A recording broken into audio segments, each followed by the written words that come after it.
कहते हैं, कर्मों का लेखा जोखा कभी अधूरा नहीं रहता। जो जैसा करता है वैसा ही फल उसे कभी ना कभी अवश्य मिलता है। यह कहानी है एक औरत की, जिसने अपने बीते जन्मों में किए गए कर्मों की सजा इस जन्म में भोगी। अक्सर देखा गया है कि जिस औरत के बच्चा नहीं होता, समाज उसे ताने मारता है, लोग उसे अपशगुन कहते हैं। लेकिन क्या सच में यह सिर्फ किस्मत है या उसके ही कर्मों का परिणाम? चलिए इस कहानी के माध्यम से इसे समझते हैं। नमस्कार दोस्तों, एक छोटे से गांव में गरीब परिवार की बेटी अदिति रहती थी। उसके माता पिता साधारण किसान थे और अदिति उनकी इकलौती संतान थी। उन्होंने उसे बड़े लाड प्यार से पाला था।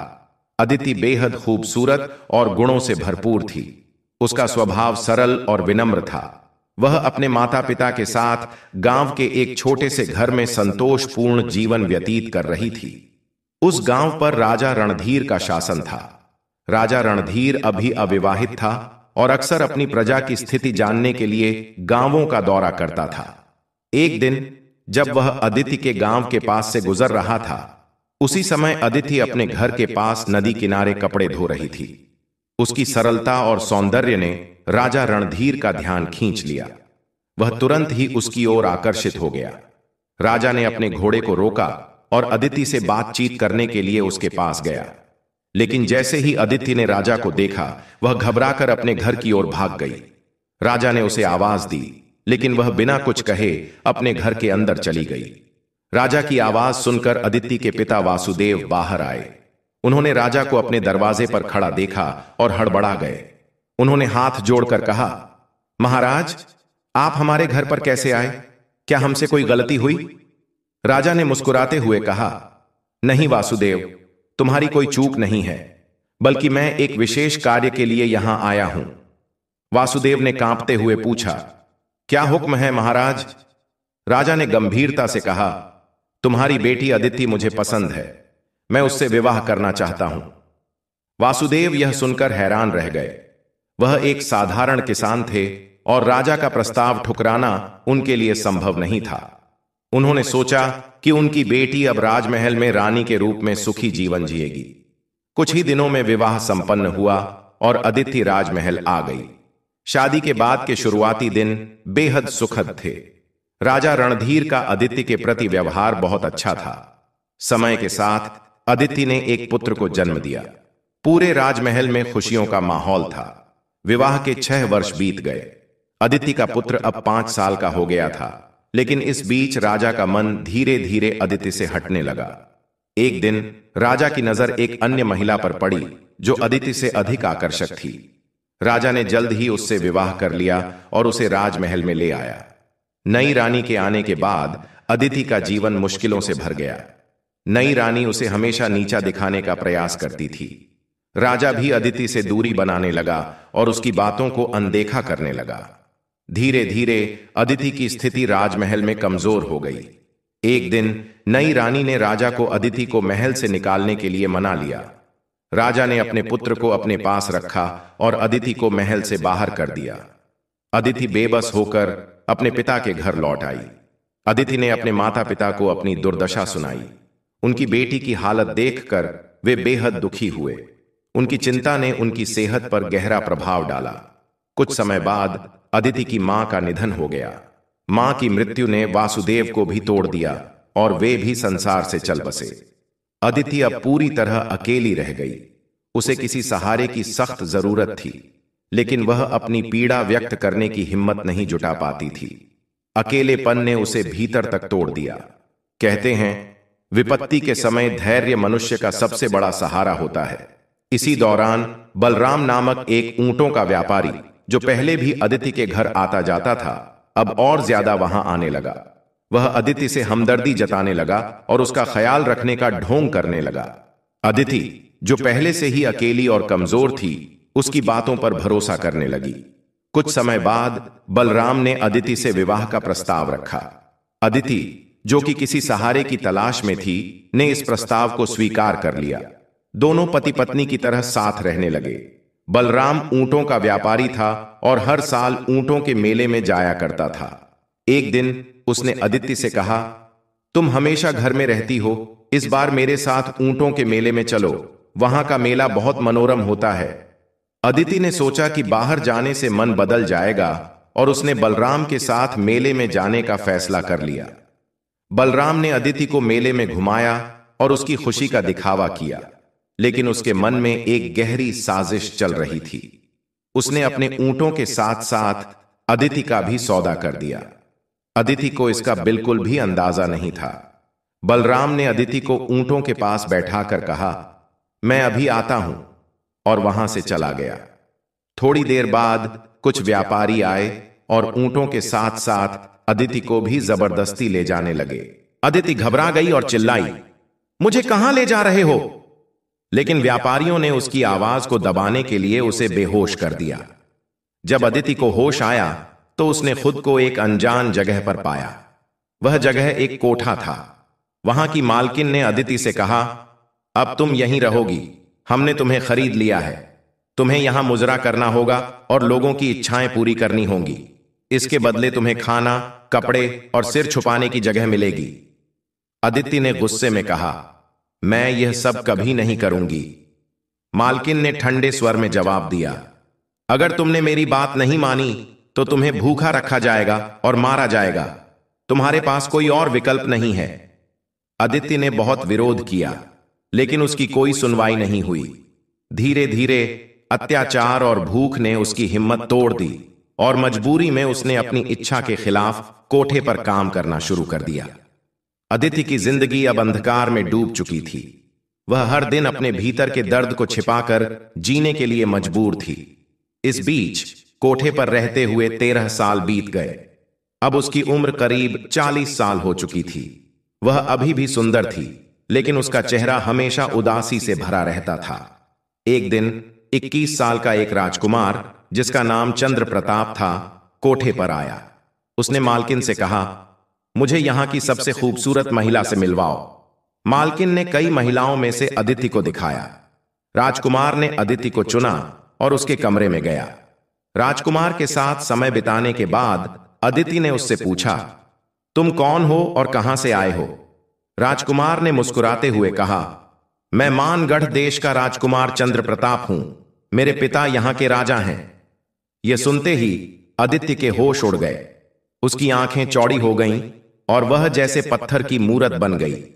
अदिति ने तुरंत अपने शरीर को कपड़ों से ढक लिया। उसे एहसास हुआ कि वह राजकुमार कोई और नहीं, बल्कि उसका अपना बेटा था, जिसे उसने बचपन में खो दिया था। अदिति का दिल शर्म और दुख से भर गया। उसने ईश्वर की ओर हाथ उठाकर रोते हुए कहा, हे भगवान, मुझसे ऐसा कौन सा पाप हुआ है कि आज मुझे अपने ही पुत्र से यह अपमान सहना पड़ा? क्या यह मेरे पिछले जन्म के पापों का परिणाम है? राजकुमार को अदिति के अजीब व्यवहार का कोई कारण समझ नहीं आया। उसने वहां से जाने की अनुमति मांगी। अदिति ने धीमी आवाज में कहा, तुम जा सकते हो। राजकुमार के जाने के बाद अदिति फूट फूट कर रोने लगी। वह खुद से सवाल करने लगी, मैंने ऐसा कौन सा पाप किया है कि मेरी जिंदगी में केवल कष्ट और अपमान ही आए? कहते हैं दोस्तों, कर्म चाहे अच्छे हों या बुरे, वे अपना फल जरूर देते हैं। इसलिए हमेशा अच्छे कर्म करने चाहिए। राजकुमार चंद्र प्रताप से मिलकर अदिति के जीवन में एक और गहरा घाव जुड़ गया। वह कमरे में अकेली बैठी रही और उसकी आंखों से आंसू रुकने का नाम नहीं ले रहे थे। उसने अपना सिर दीवार से मारा और रोते रोते थक गई। थोड़ी देर बाद कोठे की मालकिन उसे देखने आई। उसने सोचा कि शायद राजकुमार अदिति को कोई बहुमूल्य उपहार देकर गया होगा, लेकिन जब वह कमरे में पहुंची तो उसने अदिति को बेहद उदास और रोते हुए पाया। मालकिन ने पूछा, क्या हुआ अदिति? आज तो राजकुमार आया था, तुम्हें खुशी होनी चाहिए। क्या उसने तुम्हें कोई उपहार नहीं दिया? अदिति ने रोते हुए कहा, हां, उसने उपहार दिया है, लेकिन ऐसा जख्म दिया है जो कभी नहीं भर सकेगा। यह घाव मेरे जीते जी मेरे साथ रहेगा। मालकिन हैरान होकर बोली, ऐसा क्या हुआ है? मुझे बताओ। अदिति ने थोड़ा संकोच किया, लेकिन फिर धीरे धीरे अपनी पूरी कहानी मालकिन को सुनाई। उसने बताया कि राजकुमार चंद्र प्रताप कोई और नहीं, बल्कि उसका अपना बेटा था, जिसे वह बचपन में छोड़ आई थी। आज उसी बेटे ने अनजाने में उसे अपमानित कर दिया। मालकिन यह सुनकर चकित रह गई और बोली, यह मैंने कभी नहीं सुना। तुम्हारे साथ बहुत बड़ा अन्याय हुआ है। मैं तुम्हें यहां रहने के लिए मजबूर नहीं करूंगी। अदिति ने मालकिन से गिड़गिड़ाते हुए कहा, मालकिन, मुझे यहां से जाने दीजिए। मैं कोई छोटा मोटा काम करके अपनी जिंदगी जी लूंगी, लेकिन अब मैं यहां नहीं रह सकती। मालकिन ने कुछ देर सोचा और कहा, तुमने यहां रहकर बहुत कष्ट झेले हैं और मेरे लिए बहुत पैसा भी कमाया है। जितने पैसों में मैंने तुम्हें खरीदा था, तुमने उससे कई गुना ज्यादा मुझे कमाई दी है। और आज जो तुम्हारे साथ हुआ, उसने मुझे अंदर तक हिला दिया है। तुम अब आजाद हो, तुम जहां चाहो जा सकती हो। अगर कभी मेरी जरूरत पड़े तो मुझे याद करना। अदिति ने मालकिन के पैरों में गिरकर धन्यवाद दिया और कहा, अब मुझे और क्या कष्ट झेलने हैं, यह जानने के लिए ही मैं जिंदा हूं। मैं हार नहीं मानूंगी। अदिति कोठे से बाहर निकल आई। उसके पास न तो रहने का कोई ठिकाना था और न ही खाने का कोई साधन। वह कुछ दिनों तक सड़कों पर भटकती रही। भूख और प्यास से बेहाल होकर एक दिन वह एक नीम के पेड़ के नीचे जाकर लेट गई। उसकी हालत इतनी खराब हो गई थी कि गली के कुत्ते उसके पास आकर उसका चेहरा चाटने लगे, लेकिन अदिति को इसका कोई एहसास नहीं था। उसी समय एक दयालु महिला जो दूध और छाछ बेचती थी, वहां से गुजर रही थी। जब उसने अदिति को इस हालत में देखा तो उसके दिल में दया आ गई। उसने कुत्तों को भगाया और अदिति को उठाया। उसने पूछा, तुम कौन हो बहन? तुम्हारी ऐसी हालत कैसे हो गई? लेकिन अदिति का गला सूख चुका था, वह कुछ बोल नहीं पाई। महिला ने तुरंत अपना गिलास निकाला और उसमें दूध भरकर अदिति को पिलाया। अदिति ने थोड़ा दूध पिया और कुछ दूध उसके मुंह से बाहर गिर गया। महिला ने कहा, तुम मेरे साथ चलो, मेरे घर आओ, वहां नहाओ, खाओ और आराम करो। तुम इस हालत में यहां नहीं रह सकती। अदिति ने कोई प्रतिक्रिया नहीं दी, लेकिन महिला ने उसे सहारा देकर अपने घर ले जाने का फैसला किया। महिला ने अदिति को अपने घर लाकर उसे नहलाया, अच्छे कपड़े पहनाए और खाना खिलाया। धीरे धीरे अदिति को होश आया। महिला ने प्यार से पूछा, बहन, अब बताओ तुम कौन हो और तुम्हारे साथ क्या हुआ? अदिति ने सिर झुका लिया और वह अपनी पूरी कहानी बताने से हिचकिचा रही थी, लेकिन महिला के प्यार और सहानुभूति ने उसका मन खोल दिया और उसने अपनी जिंदगी के सारे दुख महिला को सुना दिए। महिला की आंखों में आंसू आ गए और उसने कहा, तुम मेरी बहन हो।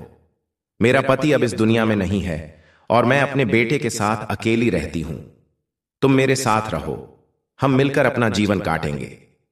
अदिति ने कहा, मैं तुम्हारे लिए बोझ नहीं बनना चाहती। मेरे जीवन के कांटे तुम्हें भी चुभ सकते हैं। मैं अकेले ही ठीक हूं। महिला ने उसके कंधे पर हाथ रखा और कहा, बहन, दुख बांटने से कम होते हैं। तुम मेरी चिंता मत करो।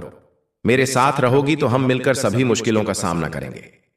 अदिति ने महिला की बात मानी और उसके साथ रहने लगी। अदिति घर के कामों को संभालने लगी, जबकि गुजरी दूध बेचने जाती थी। चूंकि अब परिवार में एक सदस्य और जुड़ गया था, गुजरी को ज्यादा मेहनत करनी पड़ती थी। अदिति ने यह सब देखा और एक दिन गुजरी से कहा, बहन, अगर मैं भी तुम्हारे साथ दूध और छाछ बेचने जाऊं तो हमारा गुजारा बेहतर हो सकता है। गुजरी ने मना किया, तुम घर पर ही रहो, बाहर का काम मेरे लिए ठीक है। अदिति मुस्कुराते हुए बोली, हम दोनों मिलकर मेहनत करेंगे तो पैसे भी ज्यादा मिलेंगे और तुम्हारा बोझ भी कम होगा। अंततः गुजरी मान गई। अब दोनों मिलकर काम करने लगीं। सुबह बच्चे को स्कूल भेजने के बाद दोनों दूध बेचने जाती और बच्चे के लौटने तक घर का काम भी निपटा लेती। 3 महीने इसी तरह बीत गए। एक दिन गुजरी दूध बेचने जा रही थी, जब अचानक रास्ते में उसका संतुलन बिगड़ गया और दूध का घड़ा गिरकर टूट गया। गुजरी जमीन पर बैठकर रोने लगी और बोली, अब क्या करूं? आज सारा दूध बर्बाद हो गया। अदिति ने उसे संभालते हुए कहा, बहन, दूध के लिए क्यों दुखी हो रही हो? मेरा पूरा जीवन तो नष्ट हो चुका है, फिर भी मैं खड़ी हूं। चलो घर चलते हैं। गुजरी ने पैर में चोट लगने की शिकायत की।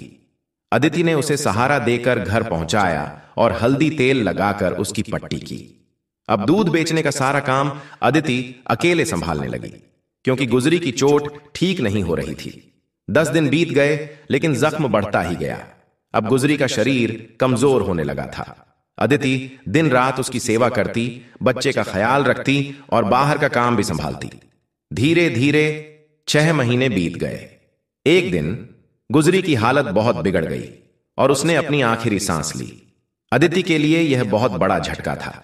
गुजरी ने उसे अपनी बहन माना था और अब वही बहन उसे छोड़कर चली गई थी। गुजरी के बेटे की देखभाल अब अदिति की जिम्मेदारी थी।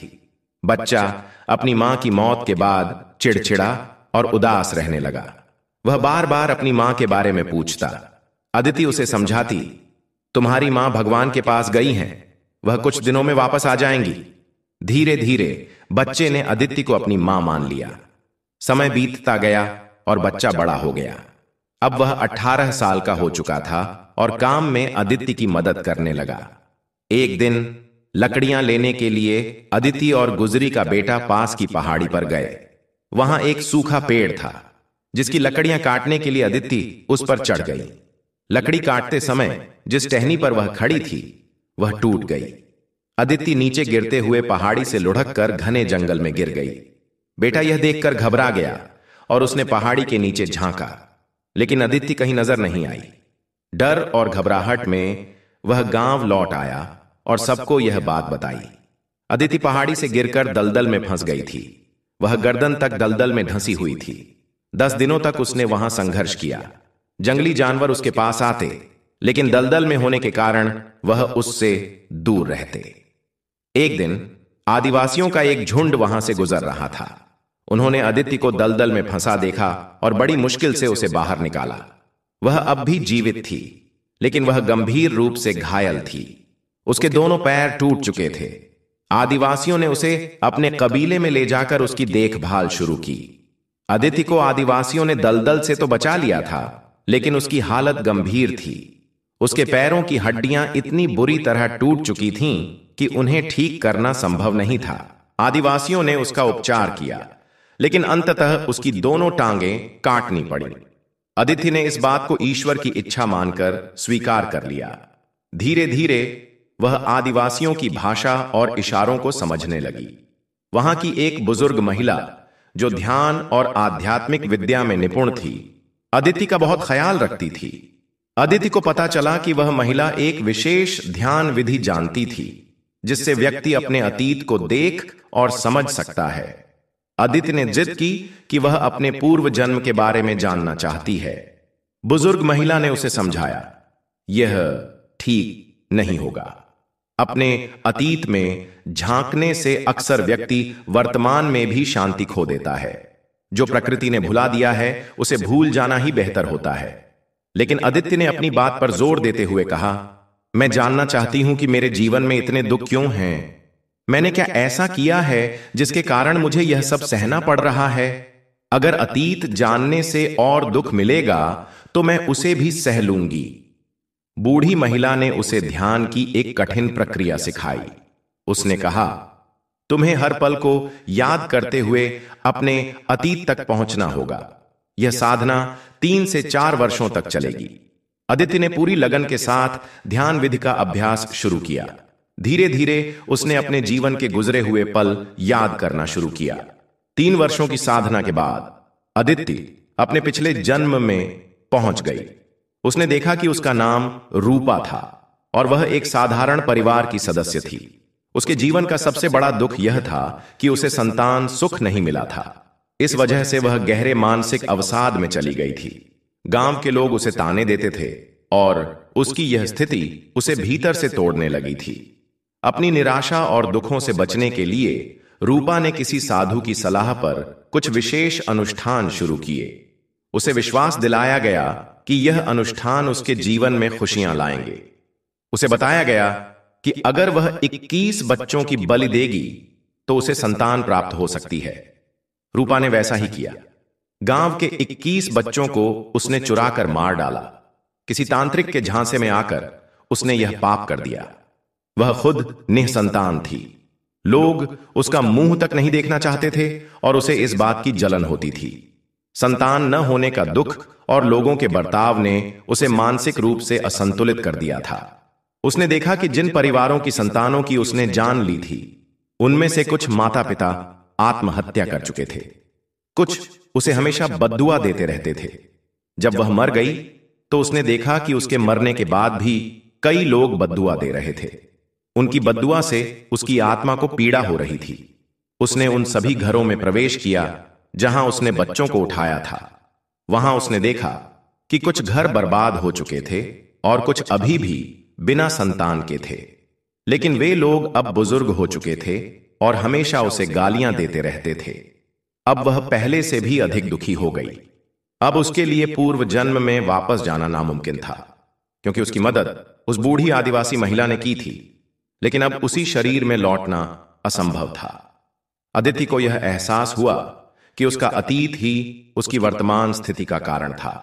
उसने सोचा, अगर मैंने अपना अतीत नहीं देखा होता तो मेरा मन शायद शांत रहता। महिला ने सही कहा था कि प्रकृति ने हमें भूलने की शक्ति दी है और हमें उसे अपनाना चाहिए। अब वह अपनी गलतियों का प्रायश्चित करना चाहती थी। उसी गांव में एक तांत्रिक आया था जो भटकती आत्माओं को वश में कर सकता था। उसने अपने तंत्र मंत्र के जरिए आसपास की आत्माओं को अपने नियंत्रण में लेना शुरू किया। जब तांत्रिक ने अदिति की आत्मा को महसूस किया तो उसने उसे वश में कर लिया। तांत्रिक आत्माओं का इस्तेमाल अपने स्वार्थ के लिए करता था। जब अदिति की बारी आई तो उसने तांत्रिक से रोते हुए कहा, मैंने पहले ही अपने जीवन में कई गलतियां की हैं, मुझसे अब और गलत काम मत करवाओ। अदिति ने अपनी पूरी कहानी तांत्रिक को बता दी और उससे प्रार्थना की, मुझे यहां से मुक्त कर दो और मेरे शरीर में वापस जाने का कोई तरीका बताओ। तांत्रिक ने कहा, तुम्हारा दुख देखकर मैं तुमसे और कोई काम नहीं करवाऊंगा, लेकिन मेरे पास ऐसी कोई विद्या नहीं है जिससे तुम्हें तुम्हारे शरीर में वापस भेज सकूं। यह सुनकर अदिति निराश हो गई और फिर से भटकने लगी। इसी दौरान उसी नगर में एक संत आए जो रात भर वहां रुके थे। वे उस कुम्हार के गुरु थे जो अदिति के पूर्व जन्म का पति था। कुम्हार अब 80 वर्ष का हो चुका था और अकेले रहता था। रात में संत और कुम्हार ईश्वर का गुणगान कर रहे थे। अदिति की आत्मा वहीं भटक रही थी। संत को महसूस हुआ कि वहां कोई आत्मा मौजूद है जो मोक्ष की कामना कर रही थी। संत ने कुम्हार से कहा, यहां तुम्हारी पूर्व पत्नी की आत्मा भटक रही है, वह अपनी मुक्ति चाहती है। कुम्हार ने चौंकते हुए पूछा, मेरी पत्नी? वह तो वर्षों पहले गुजर गई थी, क्या इतने समय से उसकी आत्मा भटक रही है? संत ने अदिति की आत्मा को संबोधित करते हुए कहा, तुम्हें क्या चाहिए, क्यों भटक रही हो? अदिति ने अपनी सारी बातें संत को बता दी और कहा, मुझे अपने शरीर में वापस जाना है ताकि मैं अपने पापों का प्रायश्चित कर सकूं। संत ने कहा, तुम्हें मेरे साथ मेरे आश्रम चलना होगा, जहां हर रोज भजन कीर्तन होता है। ईश्वर के नाम के माध्यम से तुम अपने शरीर में लौटने का मार्ग ढूंढ सकती हो। अदिति ने संत की बात मानी और उनके साथ आश्रम चली गई। आश्रम में हर दिन अदिति ईश्वर का भजन करती, ध्यान लगाती और प्रार्थना करती। धीरे धीरे उसे महसूस होने लगा कि वह अपने शरीर की ओर लौट रही है। उसने यह बात संत को बताई। संत ने कहा, तुम अपने शरीर में वापस लौट सकती हो, लेकिन तुम्हारे पाप तभी खत्म होंगे जब तुम 21 लोगों की मदद करोगी और उनके जीवन को बेहतर बनाओगी। यही तुम्हारे लिए मुक्ति का मार्ग है। संत के आशीर्वाद से अदिति अपने शरीर में लौट आई। जब उसने आंखें खोलीं तो उसका शरीर बहुत कमजोर और घायल था। उसकी त्वचा पर चींटियों ने घाव कर दिए थे, लेकिन आदिवासियों ने उसके शरीर को हाथ नहीं लगाया था, क्योंकि वे जानते थे कि वह ध्यान की अवस्था में थी। आदिवासियों ने उसकी मरहम पट्टी की और उसे खाना खिलाया। धीरे धीरे अदिति होश में आई। सबसे पहले उसने उस बुजुर्ग महिला के बारे में पूछा जो उसकी देखभाल करती थी। आदिवासियों ने कहा कि वह महिला 1.5 साल पहले गुजर गई थी। उसने तुम्हारे लिए हर संभव प्रयास किया था। यह सुनकर अदिति का दिल भर आया। उसने आदिवासियों को अपनी पूरी कहानी सुनाई। 7 साल बाद अपने शरीर में लौटने के बाद अदिति ने यह समझ लिया कि अब उसे अपने पापों का प्रायश्चित करना है। वह चलने फिरने में असमर्थ थी, लेकिन उसने हार नहीं मानी। घुटनों के बल चलते हुए उसने दूसरों की सहायता करने का संकल्प लिया। उसने सोचा, ईश्वर ने मुझे एक और मौका दिया है, मैं इसे व्यर्थ नहीं जाने दूंगी। अदिति ने जंगल में भटकते हुए कई कठिनाइयों का सामना किया। उसके शरीर में घाव थे और वह दोनों पैरों से लाचार थी, लेकिन फिर भी उसने साहस नहीं खोया। उसने ठान लिया था कि वह अपने पापों का प्रायश्चित करेगी और 21 जिंदगियां बचाने का अपना उद्देश्य पूरा करेगी। एक दिन जंगल में चलते हुए अदिति ने देखा कि एक सांप कांटों में फंसा हुआ है। कांटे उसकी त्वचा में गहरे चुभ गए थे, जिससे वह असहाय और दर्द से तड़प रहा था। अदिति ने सोचा कि वह इस सांप की मदद कर सकती है। सांप ने जैसे ही अदिति को अपनी ओर आते देखा, उसने फन उठाकर फुफकारना शुरू कर दिया। अदिति डर गई, लेकिन फिर भी उसने साहस दिखाया। उसने पास पड़े एक लंबे डंडे से धीरे धीरे सांप को कांटों से बाहर निकालने की कोशिश की। सांप पहले बहुत गुस्से में था, लेकिन धीरे धीरे वह शांत हो गया। अदिति ने अपने कपड़े का एक टुकड़ा सांप पर डालकर उसके शरीर से कांटे निकाल दिए। सांप को राहत मिली और उसने अदिति को धन्यवाद देने के लिए अपनी फुफकार धीमी कर ली। अदिति को महसूस हुआ कि उसने एक जीवन बचाया है। उसने सोचा, शायद ईश्वर ने मुझे इसी उद्देश्य के लिए जीवित रखा है।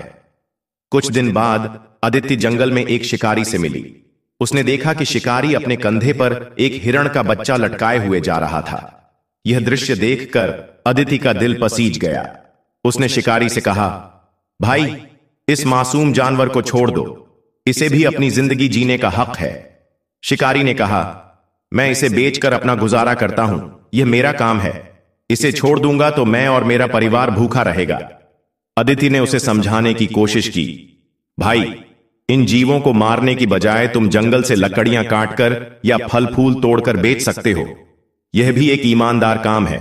जानवरों को मारना गलत है, उन्हें भी ईश्वर ने हमारे जैसा जीवन दिया है। शिकारी पर अदिति की बातों का गहरा असर हुआ। उसने हिरण के बच्चे को छोड़ दिया और वादा किया कि वह अब कभी किसी जानवर को नहीं मारेगा। अदिति बहुत खुश हुई। उसने सोचा, शायद अब इस शिकारी का जीवन बदल जाएगा और इसके साथ कई जानवरों की जिंदगी भी बच जाएगी। अदिति ने ठान लिया कि वह हर दिन जंगल में जाएगी और किसी जरूरतमंद की मदद करेगी। उसे पता था कि यही उसका प्रायश्चित है। अदिति ने जंगल में भटकते हुए यह संकल्प किया कि वह अब हर दुखी प्राणी की सहायता करेगी। एक दिन चलते चलते उसने देखा कि एक भेड़िया झाड़ियों में फंसा हुआ है। उसके पैरों में गहरे कांटे चुभे हुए थे। वह दर्द से कराह रहा था और लंबी आवाजें निकाल रहा था। अदिति पहले तो डर गई। वह भेड़िए से थोड़ी दूरी पर बैठ गई और उसे देखती रही। भेड़िया भी उसे देख रहा था।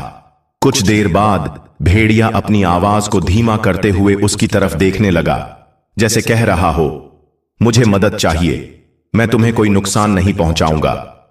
अदिति ने धीरे धीरे अपने डर पर काबू पाया और भेड़िए के पास जाने का साहस किया। उसने अपने कांपते हाथों से उसके सिर पर धीरे से हाथ रखा। भेड़िया बिल्कुल शांत था। अदिति ने उसके पैरों से कांटे निकाले। भेड़िए को तुरंत आराम मिला। भेड़िया कुछ दूर चला, फिर वापस आया और अदिति के हाथ चाटने लगा। ऐसा लग रहा था जैसे वह अपनी भाषा में उसे धन्यवाद दे रहा हो। इसके बाद वह भेड़िया जंगल की ओर चला गया। यह घटना अदिति के लिए बहुत खास थी। उसने पहली बार महसूस किया कि जानवरों में भी भावना और प्रेम होता है। उसने सोचा, अगर मैं इन्हें थोड़ा सा सहारा दे सकती हूं तो क्यों ना अपना जीवन इसी काम में लगाऊं। इसके बाद अदिति ने ठान लिया कि वह हर जीव की मदद करेगी, चाहे वह इंसान हो, जानवर हो या पेड़ पौधे। घुटनों के बल चलते हुए भी वह रोज जंगल में निकलती और जरूरतमंदों की सहायता करती। अदिति का यह प्रयास धीरे धीरे पूरे जंगल में प्रसिद्ध हो गया। जानवर और पक्षी अब उसके पास आकर रहने लगे। वह अब सिर्फ एक इंसान नहीं रही थी, बल्कि जंगल का एक अभिन्न हिस्सा बन चुकी थी। अदिति की उम्र काफी बढ़ चुकी थी। उसका शरीर कमजोर हो गया था, लेकिन उसकी आत्मा में अडिग साहस और सच्चा प्रेम था। एक दिन वह नदी किनारे बैठी थी। मछलियां उसके पास आकर खेल रही थीं और पक्षी उसकी गोद में बैठे थे। अदिति ने सूरज की ओर देखते हुए अपने अंतिम समय को स्वीकार कर लिया। वह धीरे धीरे गिर पड़ी। आसपास की गिलहरी ने जब यह देखा तो उसने अपनी आवाज में सभी जानवरों और आदिवासियों को बुलाया। सभी ने मिलकर अदिति को विदाई दी। उसके शरीर को धरती में समर्पित किया गया। हर किसी ने प्रेम और श्रद्धा के साथ उसकी आत्मा की शांति के लिए प्रार्थना की। अदिति के जाने के बाद जंगल में चमत्कारी परिवर्तन हुए। पहले जहां सालों तक बारिश नहीं होती थी, अब हर साल वहां पर्याप्त बारिश होने लगी। नदी और तालाब पानी से भर गए। पेड़ पौधे हमेशा हरे भरे रहने लगे। सभी जीव और आदिवासी महसूस करते थे कि अदिति की आत्मा अब भी जंगल में मौजूद है। वह अपनी प्रेम और दयालुता के माध्यम से सभी के दिलों में जीवित थी। दोस्तों, अब मैं आपको बताने जा रहा हूं कि किन कारणों से कुछ स्त्रियां संतान सुख से वंचित रहती हैं। इन 3 कारणों को समझने पर आपको पता लग जाएगा कि कौन सी स्त्री संतान सुख से वंचित रहती है। पहला कारण, गलत कार्यों का प्रभाव। अदिति ने अपने पिछले जन्म में दूसरों को हानि पहुंचाने वाले कार्य किए थे। उसने निर्दोष बच्चों को परेशान किया और गलत मार्ग पर चली। गलत कर्मों का प्रभाव हमारे जीवन पर पड़ता है, चाहे वह तुरंत न दिखाई दे, लेकिन धीरे धीरे यह समस्याएं उत्पन्न कर सकता है। हमें अपने कर्मों को हमेशा सही और अच्छा बनाए रखना चाहिए, क्योंकि गलत कार्य जीवन में परेशानियां ला सकते हैं। दूसरा कारण, दूसरों के प्रति क्रोध और जलन। अदिति संतान की कमी के कारण दुखी थी। उसने अपनी परेशानी को संभालने के बजाय दूसरों की खुशियों से जलन और क्रोध करना शुरू कर दिया। इस नकारात्मक सोच ने उसकी स्थिति को और जटिल बना दिया। हमें ईर्ष्या और गुस्से के बजाय दूसरों की खुशियों में खुश होना और अपने मन को शांत रखना सीखना चाहिए। वही स्त्रियां जो कई पुरुषों के साथ अनुचित संबंध रखती हैं और फिर गर्भ धारण करती हैं, उन संबंधों को छुपाने के लिए गर्भपात कर देती हैं, वे भी अगले जन्मों में संतान सुख से वंचित रहती हैं। जो स्त्रियां ईर्ष्या और द्वेष के कारण दूसरों के बच्चों को नुकसान पहुंचाती हैं, उन्हें भी संतान सुख नहीं मिलता। तीसरा कारण, प्रकृति के नियमों के खिलाफ जाना। अदिति ने संतान पाने के लिए ऐसे उपाय अपनाए जो प्रकृति के नियमों के विपरीत थे।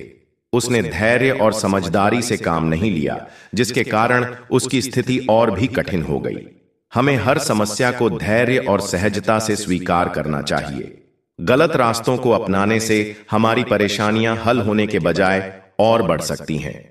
तो दोस्तों, आज की हमारी कहानी यहीं समाप्त होती है। आपको यह कहानी कैसी लगी? कमेंट में लिखकर हमें जरूर बताएं। हम उम्मीद करते हैं कि आपको यह कहानी पसंद आई होगी और आपको इससे कुछ प्रेरणा मिली होगी। दोस्तों, मिलते हैं अगली वीडियो में एक और नई कहानी के साथ। तब तक के लिए दोस्तों, आप सभी से निवेदन है कि अपना, अपने माता पिता का और अपने सभी घर परिवार वालों का ख्याल रखें। अगर आपने अभी तक हमारे चैनल को सब्सक्राइब नहीं किया है तो सब्सक्राइब करें और बेल आइकन को ऑन करें, ताकि हमारी वीडियो की जानकारी सबसे पहले आपको मिले और आप उसका फायदा उठा सकें। वीडियो अंत तक देखने के लिए आपका बहुत बहुत धन्यवाद। जय श्री कृष्ण।